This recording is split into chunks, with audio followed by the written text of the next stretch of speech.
Today,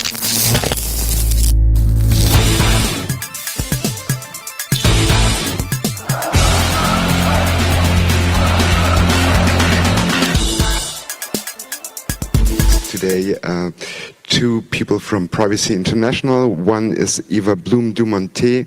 She's a research officer working on data exploitation, especially in the Global South. And Millie Wood, who's a lawyer and is fighting against spy agencies. And before that, she fought 7 years against police cases. And they're going to be talking about policing in the age of data exploitation. Give them a warm welcome.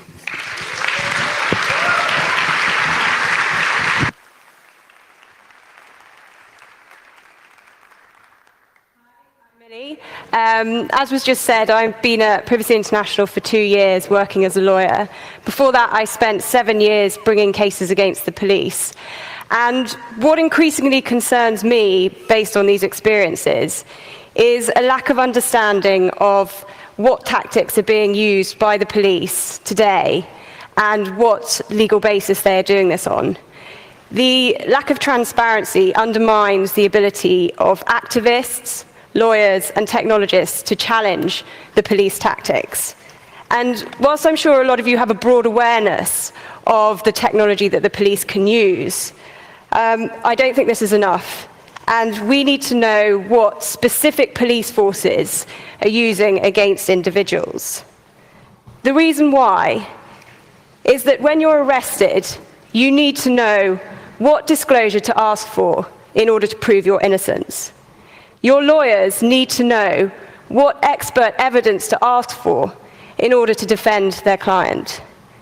And increasingly, as there are invisible ways, or seemingly visible, for the police to monitor a scale, we need to know that there are effective legal safeguards. Now, those who are affected are not just the guilty or those who understand technology. They include pensioners, such as John Catt, a 90-year-old man who's a peace protester, and he's a law-abiding citizen, no criminal record, and yet he is on the UK domestic extremism database. And listed here are some of the entries. He took his sketch pad and made drawings. He's clean shaven, and he was holding a board with orange people on it. So this is the kind of people that they are surveilling. John's case exposes unlawful actions by the police, but these actions date back to 2005 to 2009. As far as I'm aware, there are no cases challenging modern police tactics. And Privacy International in the UK, and with our partners throughout the world, are increasingly concerned at the pace this is developing, unobstructed, because people don't know what's going on. And so we've started in the UK to try and uncover some of the police tactics using freedom of information requests. These laws should be available throughout Europe, and we want to make similar requests in other countries, hopefully with some of you. So now I'm going to hand over to my colleague Eva, who will talk a bit about Privacy International, some of the tactics we know the police are using, and then we'll speak about some of the things that we found out through our initial research. Hey.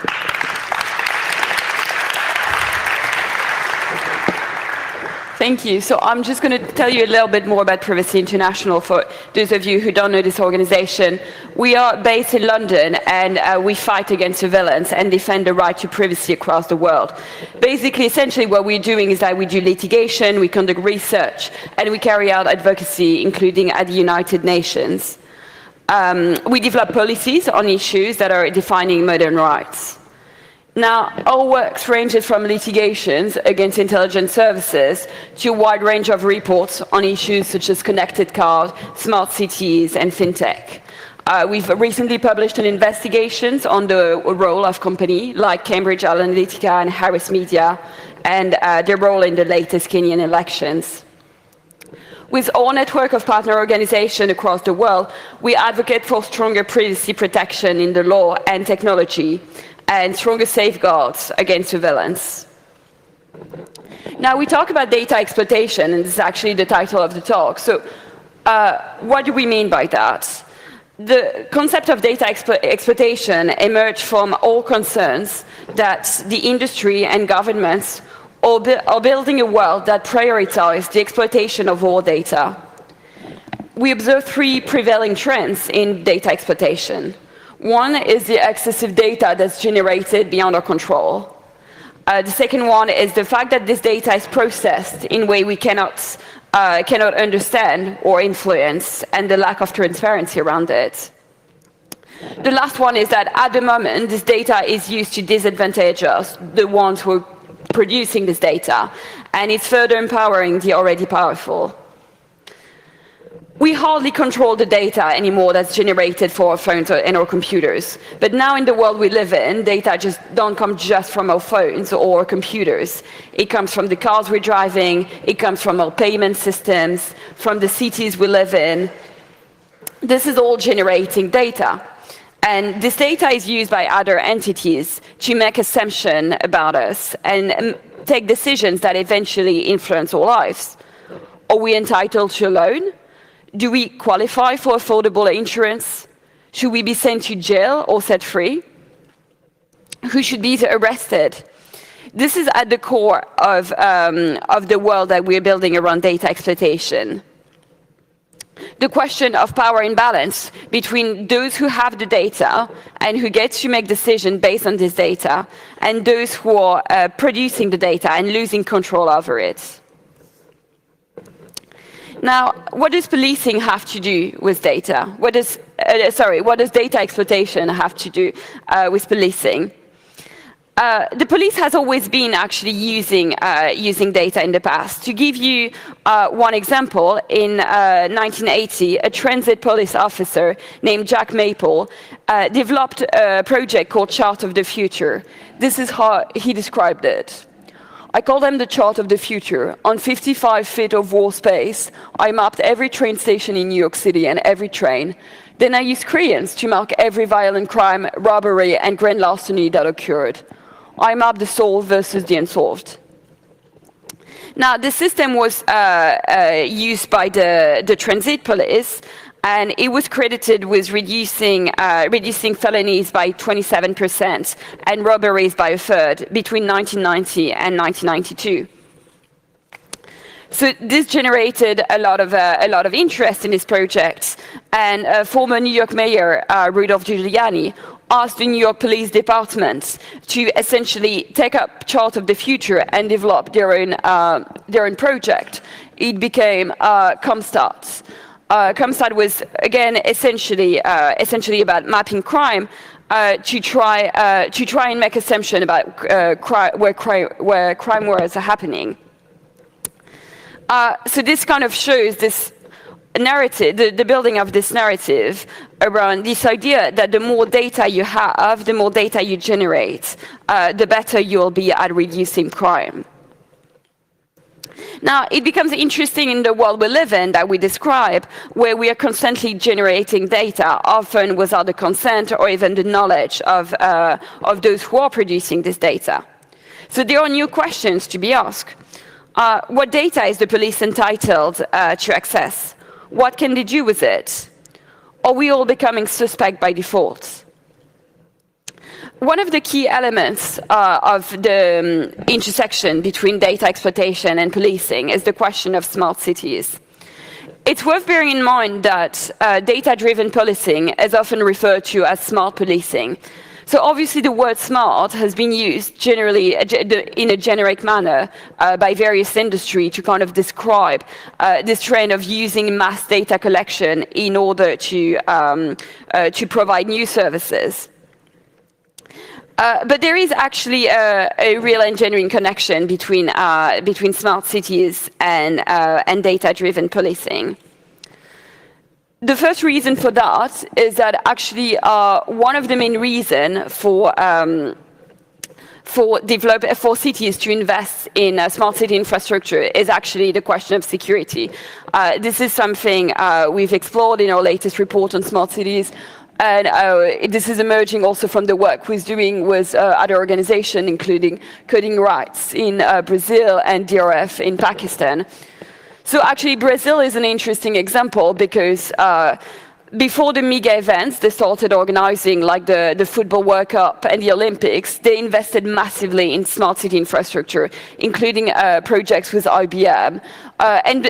Precisely the purpose of what they were trying to achieve with their smart city infrastructure was making the city safer. So it was extremely strongly connected with the police. So this is a picture, for example, of the control room that was built to control CCTV cameras and to create graphs in order to showcase where crime was happening and also where the likeliness of natural disasters in some areas. In Pakistan, there's a whole new program on investment of smart cities, which is actually referred to as the Safe City Project. Now, companies understand that very well, and this is actually an image from an IBM presentation describing their vision of smart cities. And as you see, like policing is very much integrated into their vision, their heavily centralized vision of what smart cities are. So that's no wonder that companies that offer smart city infrastructure are actually now also offering a platform for policing. So those companies include IBM, as I mentioned, but also Oracle and Microsoft. We see in many countries, including the UK, where we based, some pressure on budget and budget reduction for the police. And so there is a very strong appeal with this narrative that you can purchase platform, you can gather more data that will help you do policing in less time and do it more efficiently. But little thought is given to the impact on society or right to privacy and what happens if someone unexpected takes the reins of power. Now, we're going to briefly explain what data-driven policing looks like, and eventually Millie will look at our findings. So the first thing I wanted to discuss is actually predictive policing, because that's often something we think of and talked about when we think about data-driven policing. I mentioned CompStat before, and essentially predictive policing works on a similar premise. The idea is that if you map where crime happens, you can eventually guess where the next crime will happen. So the key player in predictive policing is this company called Predpol. I think they describe pretty much what they do. They use artificial intelligence to help you prevent crime by predicting when and where crime will most likely occur.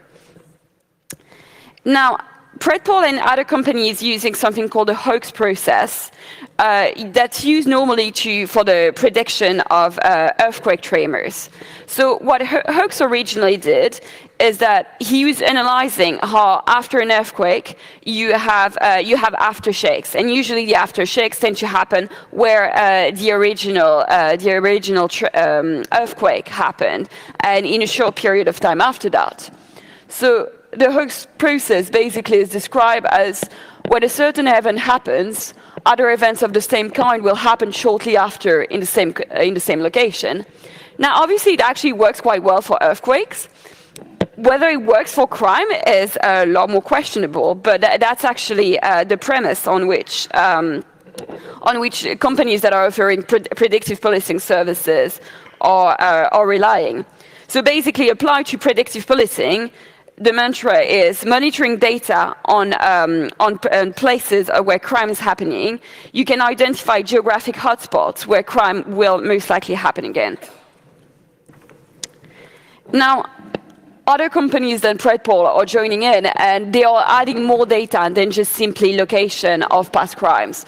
So this data has included open source intelligence, and we'll talk a little bit more about this later on, weather reports, census data, the location of key landmarks like bars, churches, schools, data of sporting events, and moon phases. I'm not quite sure what they're doing with moon phases, but somehow that's something they're using. When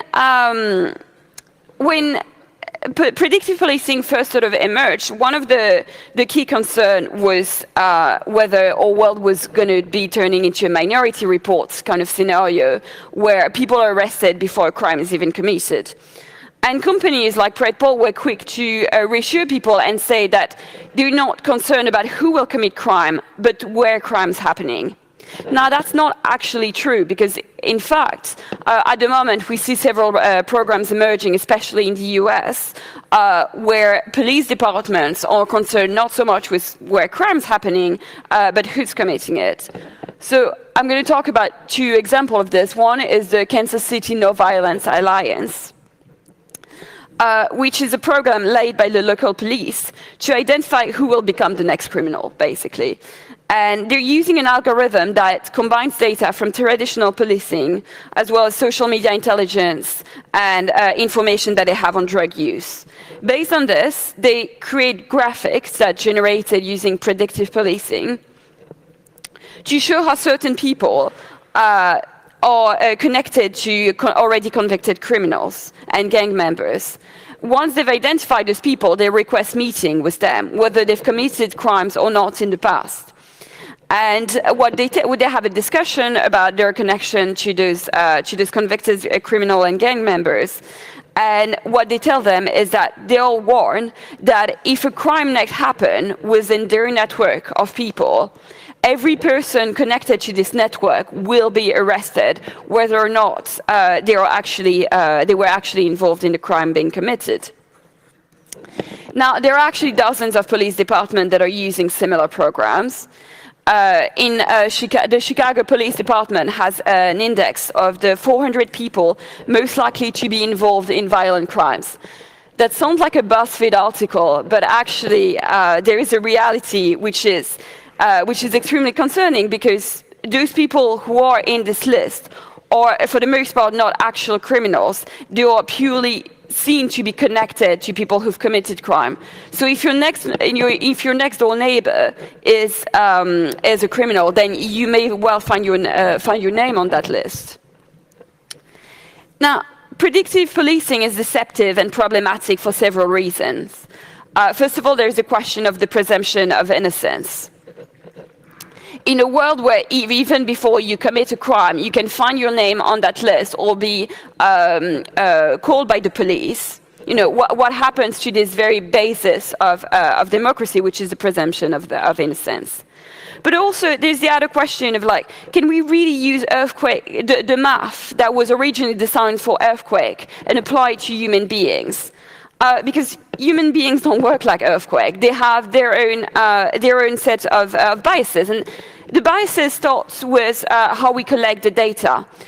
For example, if the police is more likely to police areas where there is minorities, people of color, then obviously the data they will have will be disproportionately higher on persons of color. Likewise, if they're unlikely to investigate white-collar crime, they will be unlikely to have data that are reflecting a reality where crime also happens in wealthier areas. So basically, we are inputting biased data sets that obviously will lead to biased results. And what these biased results mean is that it will continue the already existing trend of over-policing communities of color and low-income communities. I'll leave it to Millie for the next thoughts. So, one of the increasingly popular technologies we're seeing in the UK, and is no doubt used around the world and probably at border points, although we need more help with the research to prove this, is mobile phone extraction. The police can extract data from your phone, your laptop, and other devices, which results in a memory dump of the extracted data taken from your device and now held in an agency database. So, for example, all your photos, all your messages, and all those of people who had no idea they would end up in a police database because they're associated with you, retained for as long as the police wish. Now, these devices are pretty user-friendly for the police, and if you're interested, you can look on YouTube, where Celebrite, one of the big players, has lots of videos about how you can use them. And so depending on the device and the operating system, some of the data, this is from a police document, but it lists what they can extract using a Celebrite UFED, is what you might expect. Device information, calls, messages, emails, social media, and Wi-Fi networks. But if you look at their websites, and here are a few examples, they can also collect system and deleted data, they can access cloud storage, and inaccessible partitions of the device. Now, this is data that is clearly beyond the average user's control. And as the volume of data we hold on our phones increases, so will this list. And the companies we know the UK police are using, which include Celebrite, Accesso, Radio Tactics, MSAB, all aware of how valuable this is. And as one of them have stated, if you've got access to a person's SIM card, you've got access to the whole of a person's life. They also go on to note the sheer amount of data stored on mobile phones is significantly greater today than ever before. There are also no temporal limits to the extraction of data. This is from another police document we obtained, and it shows that if you choose to extract a certain data type, you will obtain all data of a particular type, not just the data relevant to an investigation. So all that data on a police database indefinitely. And even if you were asked whether you were happy for your data to be extracted during an investigation, I think it's highly unlikely you would realize the volume that the police were going to take. Other targets for the police that we know about are infotainment systems in cars, smart TVs, and connected devices in the home. This is an extract from a Tech UK report where Mark Stokes, head of digital forensics at the Met Police, which is the police in London, stated in January that the crime scene of tomorrow will be the Internet of Things. And detectives of the future will carry a digital forensics toolkit that will help them analyze microchips and download data at the scene, rather than removing devices for testing. Now, I can imagine that the evidence storage room is going to get a bit full if they start dragging in connected fridges, hair dryers, hairbrushes, your Google Home, Amazon Echo, and whatever else you have. However, their plans to walk into your home and download everything make no mention of needing a specific warrant. And so the only limitations at the moment are the protections that may exist on the devices. The law does not protect us, and this needs to change. So I'm going to be talking a little bit about open source intelligence and in particular social media intelligence. Because when I talked about predictive policing, I identified those two sources as some of the data that's being used for predictive policing. Now, open source intelligence is often thought of as, or often assumed to be innocuous. And there is the understanding that if information is publicly available, then it should be fair for the police to use. Now, the problem is that among open source intelligence, there is often social media intelligence that we refer to as SOCMINT. Now, there are many ways to conduct SOCMINT, and it can range from like the single police officer who is just using Facebook or Twitter to look up the accounts of victims or suspected criminals. But there are also companies that are scrapping the likes of Facebook and Twitter to allow the police to monitor social media.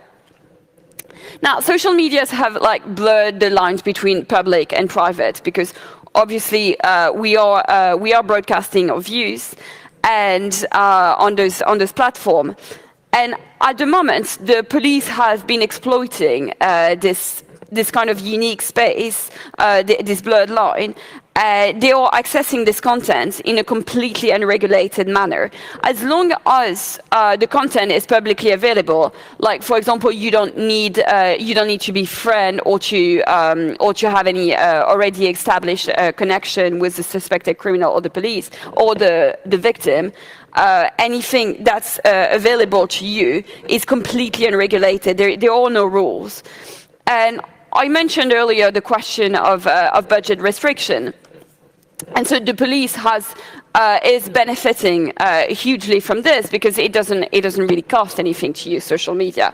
So at the moment, SOCMIN is kind of like the first and easy step in a police investigation because there is no cost and because there is no oversight. Now, SOCMIN actually isn't so innocent in the sense that it allows the police to identify the locations of people based on their posts. It allows them to establish people's connection, their relationships, their association. It allows the monitoring of protests and also to identify the leaders of various movements and to measure the person's influence. Now, in the UK, what we know is that the police is largely using marketing products. So this is an anonymous quote from a report by academics that have been doing research on SOCMIT. And what someone said was that a lot of stuff came out of marketing because marketing were using social media to understand what people were saying about their product. We wanted to understand what people were saying, so it's almost using it in reverse. Now, again, this is not considered like surveillance device. This is purely a marketing project that they're using. And for that reason, law enforcement agencies and security agencies are often argue that SOCMINT has basically no impact on privacy. But actually, when your post reveals your location, or when the content of your post reveal what used to be considered, and is still considered actually, as sensitive private information, like details about your sexual life, about your health, about your politics, can we really minimize the impact of the police accessing this information? Now, obviously, we may not have a problem with the average Twitter user or with your friend reading this information. But when the ones who are reading the information and taking actions on this information have power over us, like the police does, you know, what does it actually mean for our right to privacy? Sorry.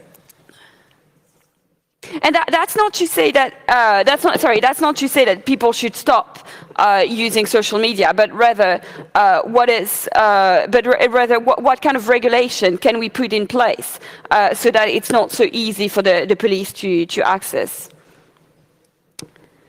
The absence of regulations on SOCMINT has actually already led to abuse. In two cases, both in the US, that we've identified. One is the Reza versus the City of New York, which is a case from the ACLU, where we knew that we found out that the City of New York, the New York Police Department, was systematically gathering intelligence on Muslim communities. And one of the ways they were gathering this intelligence was essentially by surveilling social media accounts of Muslims in New York. The second case is a company called ZeroFox. So what ZeroFox does is social media monitoring. Now, during the riots that followed the funeral of Freddie Gray was a 25-year-old black man who had been shot by the police. So after his funeral, there had been a series of riots in the UK, and ZeroFox produced a report that they shared with the Baltimore police to essentially advertise for their social media monitoring tool. And what the company was doing was again, like browsing social media and trying to establish who were the threat actors in these riots. And among the 19 threat actors that they identified, 2 of them were actually leaders of the Black Lives Matter movement. Actually, at least one of them was a woman, well, definitely not a physical threat, but this is how they were essentially labeled. So these 2 examples actually shows that, again, it's still the sort of same targets. It's people of colors, it's activists, it's people from poor income backgrounds that are singled out as likely criminals.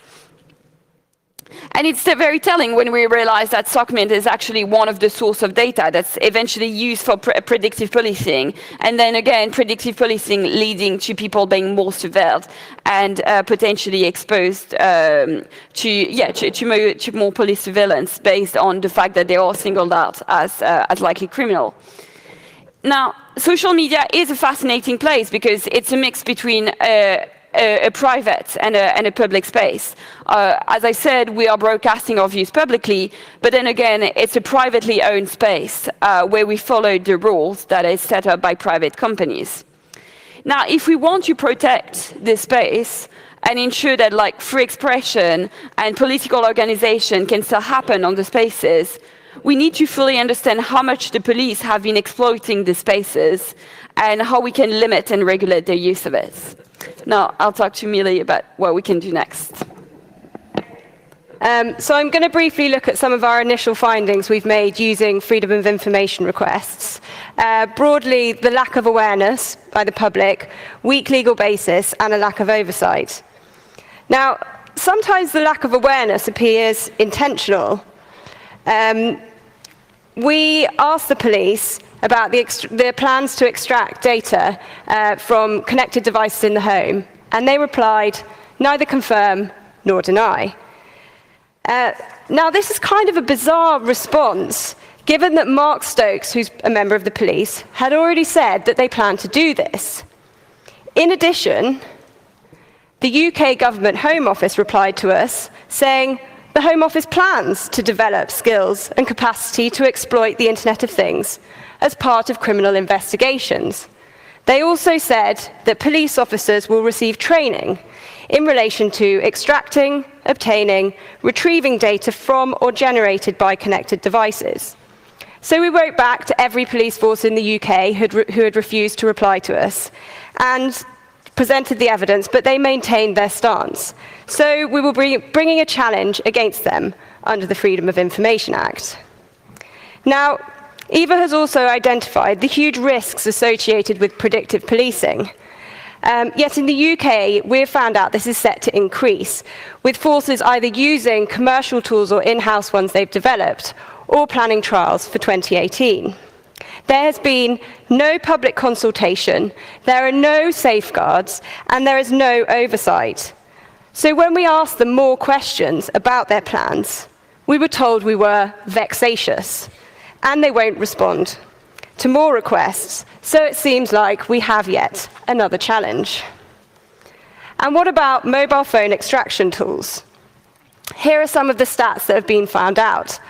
And I would say these aren't completely accurate because it depends on how reliable the police force are in responding. But roughly, I'd say it's probably more than 93% now of UK police forces throughout the country are extracting data from digital devices. We know they plan to increase.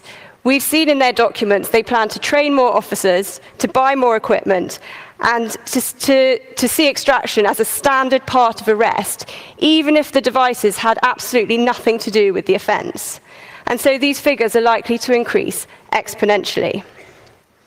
But in the UK, not only do the police not need a warrant, in documents we've read, they do not even need to notify the individual that they have extracted data, for example, from their mobile phone, or that they're storing it. If this is being done without people's knowledge, how on earth can people challenge it? How can they ask for their data to be removed if they're found innocent? Turning to social media monitoring, which the police refer to as open source research. This is Jenny Jones. She's a member of the House of Lords and the Green Party. And next to her photo is a quote from her entry on the domestic extremism database. And so, if a member of the House of Lords is being subject to social media monitoring for attending a bike ride, then I think it's highly likely that a large number of people who legitimately exercise their right to protest are being subject to social media monitoring. Now, this hasn't gone unnoticed completely, although they're slightly old. These are quotes from two officials. The first, the UK Independent Reviewer of Terrorism, who notes that the extent of the use of social media monitoring is not publicly known. And the second is the Chief Surveillance Commissioner, who is, and this is a very strong statement for a commissioner, is saying that basically social media should not be treated as fair game by the police. So now I'll move on to a weak or outdated legal basis. For most of the technologies we've looked at, it's very unclear what legal basis the police are using, even when we've asked them. This relates to mobile phone extraction. So the legislation they're relying on is over 30 years old and is wholly inappropriate for mobile phone extraction. This law was developed to deal with standard traditional searches. The search of a phone can in no way be equated to the search of a person or the search of a house. And despite the fact that we have repeatedly asked for a warrant, this is not the case. And we believe that there should be a warrant in place, not only in the UK, but in the rest of the world. So if you think that either you or your friends have had their data extracted when they're arrested, or your phone has been in the possession of the authorities, you should be asking questions. And very briefly, something on lack of oversight. So we reported in January this year about documents that were obtained by Bristol Cable's investigation into Celebrite. And one report said that in half of the cases sampled, the police noted the police had failed to receive authorization internally for the use of extraction tools.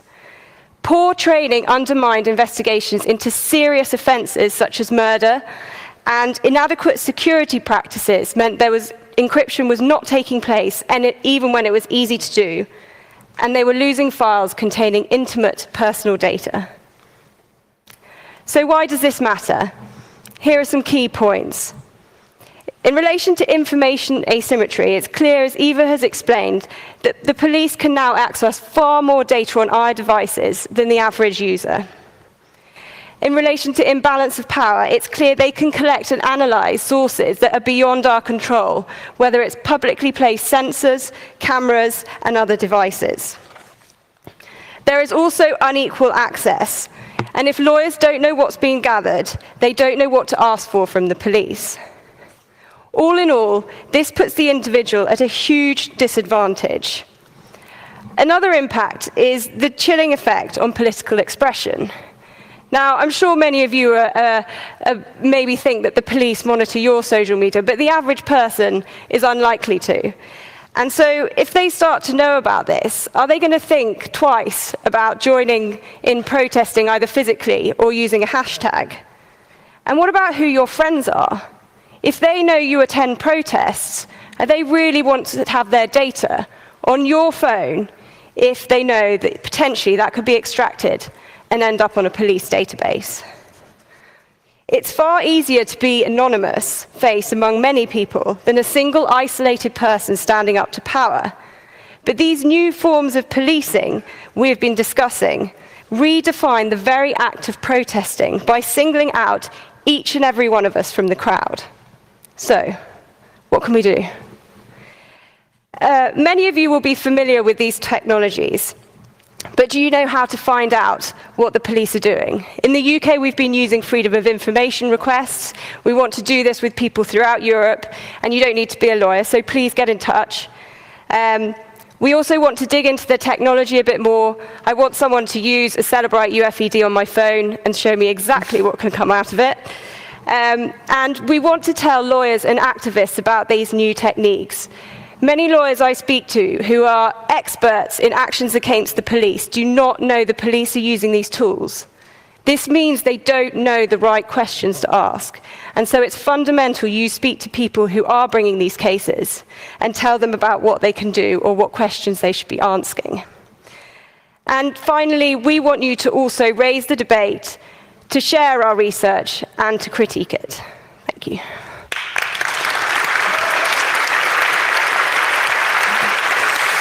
It's time.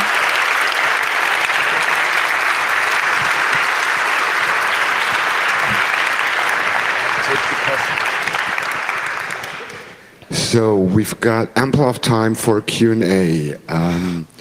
Are there any questions in the hall? Yes, there's one over there. Hey, you mentioned the problem of when they do physical extraction from a Celebrite device, it's going to get all of the photos or all of the emails or whatever it may be, rather than just what the investigator needs. What is the solution to that from your eyes? Is it a technical one that these companies are going to have to implement, which they're not going to, or a legal one? Because on the other side, a mobile phone is a crucial part in any criminal investigation in 2017. So what's the workaround or the solution to that? I think it's both. I think the fact that there isn't any law looking at this and no one's discussing, can there be a technical solution, or does it need to be one where there's better regulation and oversight? So you extract everything, can you keep it for a certain period to see what's relevant, then do you have to delete it?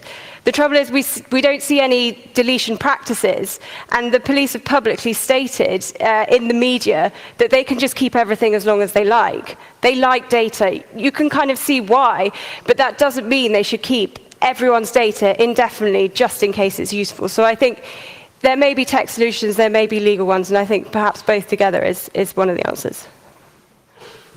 The next question from microphone 1, please. I'm just wondering how those laws and regulation and power given to the cops are being sold to the UK people. Like, is it because to fight terrorism, they said, or to fight drugs, or this kind of stuff? What's the argument used by the government to sell that to the people? I think actually one thing that's important is to bear in mind is that I'm not sure most of the public in the UK is even aware of it. So I think unlike the work of intelligence services in agency where terrorism is used as the excuse for ever more power, and especially laws that have become increasingly invasive, actually with policing we don't even fall in that kind of discourse because it's actually hardly talked about in the UK. Yeah, and the mobile phone extraction stuff we've been looking at is low-level crimes. So that's like it could be, a pub fight, it could be a robbery, that's more serious, it could be an assault. So they want to use it in every case. For all the other techniques, we have no idea what they're using for. That's one of the problems. The next question from the internet, please. When you say that there's a lack of laws and regulations for police concerning arrests and segment and data from devices, are you talking just about UK and or USA, or do you have any examples of other countries who do better or worse? I don't know of any country that has a regulation on publicly available information on social media. Microphone number 4. Thank you again for a great talk. In terms of data exploitation, an element that I didn't hear you talk about that I'd like to hear a little bit more is when there are questions around who is doing the exploitation. I know in the US, some FOIA researchers get around how difficult it is to get data from the feds by going after local and state police departments. Is that something that you're doing, or do you have a way of addressing confusion when people don't know what agency has the data? Yeah, I think actually one of the things the data exploitation program at Press International is doing is actually looking into the connection between the private sector and governments, because obviously at the moment there's the whole question of data brokers, which is an industry that's hardly regulated at all, that people don't necessarily know about. The companies that are doing it are in familiar household name. Let's merely talk a lot more about the government aspects of it. I guess the question is, again, a country-by-country basis. We work in many countries that don't have any data protection regulations at all. So there is this first difficulty is how do we regulate, how do we limit the power of the state when you don't even have the basic legislation around data protection. One thing to bear in mind is like the problem with companies is like how do you also hold companies accountable? Whereas with the states, there is the whole challenge of finding the right legal framework to limit their power. But maybe I'll let Amelie talk a little bit more about this. Yeah, with our FOIA requests, we tend to go after everyone. So with the example of the Home Office saying something that the other police didn't, that was because We went to all the different state bodies. And I think that there's a good example in the States where there's far more research done on what the police are doing, but they're using the same product in the UK. I think it's Axiom, and they're a storage device for body-worn camera videos. And a lawyer in the States said that in order to access the video containing his client, he had to agree to the terms and condition on Axiom's website, which basically gave them full use of his client's video about a crime scene. So that's a private company having use of this video. So given that we found they're using it in the UK, we don't know if those kind of terms and conditions exist, but it's a very real problem as they rely increasingly on private companies. Number 2, please. Thank you for your work. Perhaps you've already answered this, maybe partially from other people's questions, but it looks like we have a great way to start the process and kind of taking the power back, but the state and the system certainly doesn't want to give up this much power. How do we actually directly, what's kind of the end game? What's the strategies for making the police or the governments give up and restore balance? Is it a suit? Is it challenging through parliament in the slow process of democracy? Or what do you think is the right way of doing it? I never think one works on its own. Even though I'm a litigator, I often think litigation is quite a weak tactic, particularly if you don't have the public on side. And then again, if you don't have parliament. So we need all of them, and they can all come through different means. So we wouldn't just focus on one, although different countries, it might be better that you go down the legal route or down the parliamentary route. But in the UK, we're trying all different routes. So, for example, on mobile phone extraction in the beginning of next year, we're going to be doing a video, we're going to be interviewing the public and speaking to them about it. We're going to be going to Parliament. And I've also been speaking to a lot of lawyers, so I'm hoping some cases will start. Because those individual cases brought by local lawyers are where also you see a lot of change, like the John Catt case, that's one lawyer. So I think we need all different things to see what works and what sticks. We haven't had number 3 yet. Hi, thanks for the talk. So I have a question regarding concerning the solution side of things, because one aspect I was missing in your talk was the economics of the game, actually, because you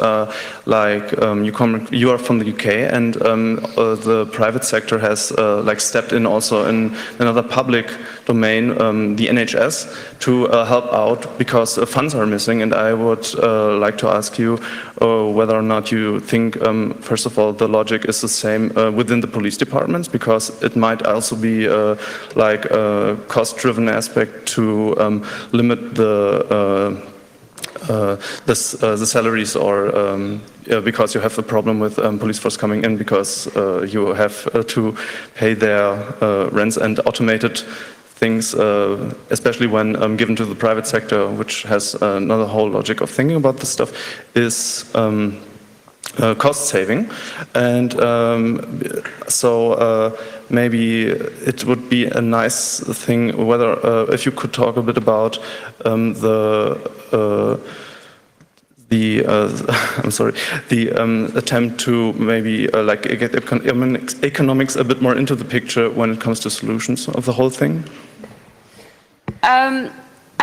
So I think you're very right in pointing actually the relation. To compare what's happening with the NHS and what's happening with the police, because both the economics of companies offering policing services arise from the same situation. There's a need of doing more efficient policing because of budget cuts. So the same way the NHS is it being essentially privatized due to the budget cuts and due to the needs that arise from being limited in your finance. Again, there's a similar thing with the police, is when you're understaffed, then you're more likely to rely on technologies to help you do your work more efficiently. Because essentially with predictive policing, the idea behind it is that if you know where and when crime will happen, then you can focus the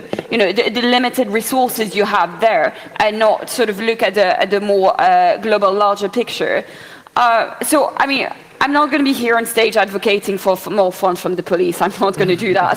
But I think that there is a desperate need to reframe actually the narrative around how we do policing actually, and definitely also look at a different perspective and a different approach to policing. Because as I've tried to show, it's been a really long time since this narrative has developed of more data leads to crime resolution. But actually, what I didn't have the time to get into in this talk is actually all the research that are showing that those products actually don't work. Like PredPol is actually basically gaslighting a lot of police officers with their figures. The kind of figures that they're pushing and suggesting are just like plain inaccurate. It's not accurate to compare a city on 1 year to what a city is becoming in another year. So it's not even clear that a lot of those projects are even like properly functioning.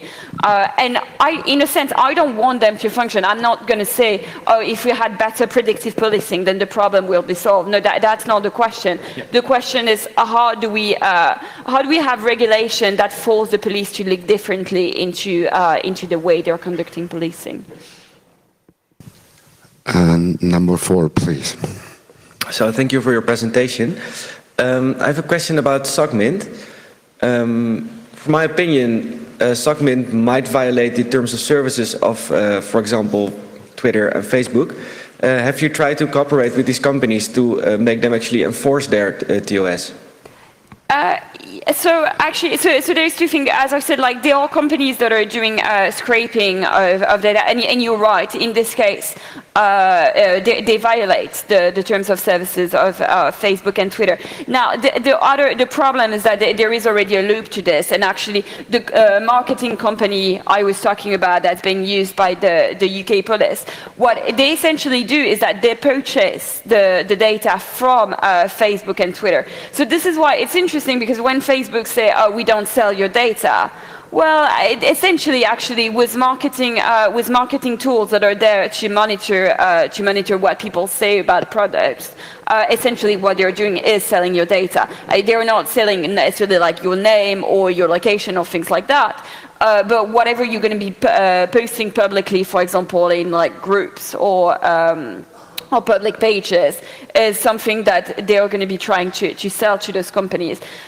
So I think you're right, and maybe Mille will have more to say about this. I think there is those companies have a role to play, but at the moment, I think the challenge we face is actually this loop that we're facing, where by purchasing the data directly from the company, they don't face any, they don't violate the terms of services. Yeah, we've spoken a bit to some of the social media companies. We've been told that one of their big focus is the problems of the social media monitoring at the US border. And so because there's a lot known about that, they're looking at those issues. So I think once we show more and more the problems, say, in the UK or in other countries, I think it would be very interesting to look at what's happened over the Catalan independence vote period to see how social media was used then. I think the companies aren't going to react until we make them, although they probably will meet with us. A slightly different aspect that we revealed in a different part of our work, that the intelligence agencies were gathering social media. That's probably not groundbreaking news, but it was there in plain fact, and so they all got a bit concerned about how that was happening, whether some of them knew or some of them didn't. So the better our research, the more people speaking about it, I think they will engage, or we'll find out, are the police getting it lawfully or unlawfully? Number 1, please. Thanks for your talk. I have a question on predictive policing, because German authorities in the last 2 years piloted kind of pre-cops, PredPol projects in 3 states, I think. And they claimed that they would never use these techniques with data on individuals, but only kind of aggregate data, like the near-repeat stuff you presented. And they presented it as just an additional tool in their toolbox, and that if used responsibly can lead to more cost-effective policing. Do you buy this argument, or would you say that there's inevitably a slippery slope or kind of like a path dependency to more granular data assessment or evaluation that would inevitably infringe on privacy rights? I think, and this goes back to the question of like, are we using policing to identify where crime is happening or who's committing a crime? But actually, I think even if we stick to this, even if we stick to identifying where crime is happening, we still run into problems. We still run into the fundamental problem of predictive policing, which is we only have data on crime that have already been reported, have already been addressed by the police. And that's by essence already biased data. If we over-policed in some areas, then we're more likely to further police because the solution of those companies of those algorithms will be leading to the suggestions that crime is happening more predominantly in those areas. So, as we've seen so far, is that we fall into this fundamental problems of over-policing communities that are already over-policed. So, in a sense, in terms of the right to privacy, but also the question of the presumption of innocence, I think purely just trying to cultivate data on where crime is happening, it's not efficient policing, first of all, but it's also causing challenges for fundamental rights as well. Yeah, I guess not a great comparison, but a lot of what they're bringing in now is a program to assist you with the charging decision. So you've got someone you've arrested, do you charge them or not? The police say, well, of course, it's only advisory. You only have to look at how busy a police station is to know how advisory is that going to be and how much is it going to sway your opinion. So the more you use these tools, the more it makes your job easier, because rather than thinking, where are we going to go, what areas things are going to happen, who are we going to arrest? Well, the computer told us to do this, so let's just do that. Thank you. And microphone number 3, please. Thank you. Do you think that there are any credible arguments to be made for limiting the police's abilities under acts in the UK that incorporate EU-level restrictions on privacy, data protection, human rights or fundamental rights? And if so, do you anticipate that those arguments might change after Brexit? Well, they're bringing in GDPR and the Law Enforcement Directive now, and they're not going to scrap those once Brexit comes in. We'll still be part, hopefully, of the European Court of Human Rights, but not the European Court of Justice. I think there are going to be implications. It's going to be very interesting how they play it out. They're still going to want the data from Europol. They want to be part of Interpol. Policing operates at a different level, and I think if they have to comply with certain laws so that they can play with the big boys, then they probably will. But they may do things behind the scenes. So it depends where it works for them. But certainly the politicians and definitely the police want to be part of those groups. So we'll have to see. But we will still use them, and we'll still rely on European judgments. The force they have in a court of law may be more difficult. Does the internet have any questions? Nope. Wow. Then number 2, please. So you've mentioned that they don't have really good operational security and sometimes some stuff that should not leaked. Now, within the last year, we had major data leaks all across the world, like Philippines, South Africa, just to mention a few. Now, if the data security OPSEC is so bad in the police in Great Britain, it's not unlikely that something will happen in Europe of a similar kind. What kind of impact do you think such a huge data leak of private information which the police legally stored has? Well, even if it was not leaked by the police and it would be leaked by a private company that had some way access to it? I guess it depends what it is. If it's a database with serious criminals and only the bad people, then people will think, well, it's good they have that information, but they need to make it more secure. If somehow databases which held all sorts of information, say from people's mobile phones, innocent people's pictures, all that kind of thing, then we might see a much wider public reaction to the tools that are used, and the legal safeguards will come a lot quicker than probably we will achieve in the way we're trying to go now, because there'll be a bigger public outrage. Okay, one last and hopefully short question from microphone 1. Hi, thanks for the talk. It was really interesting. It's actually quite a short question. How much is a Celebrite, and can we buy one? I did look to buy one. I think it's. I think there was some on eBay, but I'm not sure if they were like the right things. But a couple of £1,000s. But I think you have to actually be a police force to get those ones. Maybe there are other types, but it's expensive, but not unobtainable. But I'm trying to find universities that might have them, because I think that a lot of forensic schools, I'm hoping that they will. I know they do extractions of laptops, but I haven't found one yet that does phones. But I probably haven't asked enough people. So thank you very much.